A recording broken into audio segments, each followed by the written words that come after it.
Petit 3. Pour se forger une véritable personnalité et identité. Si on prend le cas des musulmans de France, on remarque que beaucoup d'entre eux sont en conflit avec eux-mêmes car ils ont un véritable problème d'identité. Beaucoup s'interrogent, suis-je un Français de confession musulmane ou un musulman de nationalité française? Est-ce que mon histoire est celle de la France ou celle de mon pays d'origine? Le problème s'accentue dans la réalité de tous les jours car les musulmans sont trop souvent considérés en France comme des Français issus de l'immigration, alors que dans leur pays d'origine, ils sont considérés comme des Français et des étrangers. Quant aux Français, dits de souche, ayant embrassé l'islam, ils ont souvent incompris et considérés comme ayant embrassé la religion des Arabes. Face à cette crise identitaire et ce malaise psychologique, il est nécessaire que le croyant connaisse ou se rappelle son identité réelle. Cette démarche peut lui permettre d'avoir des repères solides et fiables, l'aidant à s'épanouir dans le pays ou la société où il se trouve. La première chose à ne pas oublier est que le musulman est avant tout un être humain qui descend d'Adam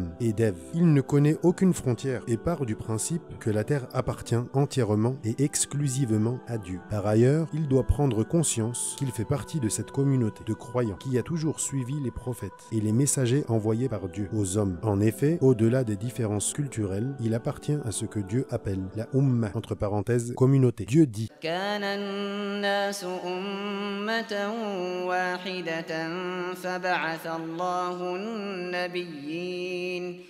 فبعث الله النبيين مبشرين ومنذرين.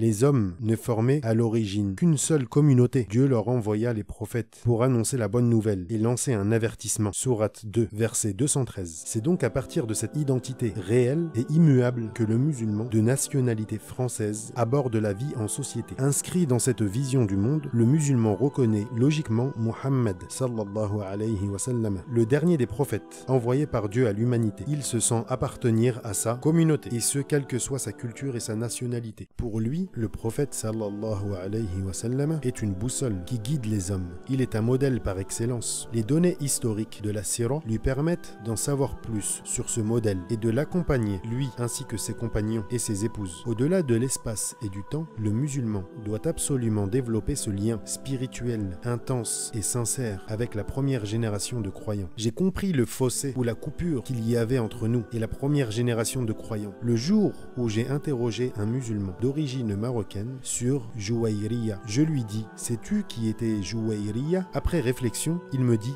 oui, bien sûr. Il s'agit du nom d'un jus d'orange au Maroc.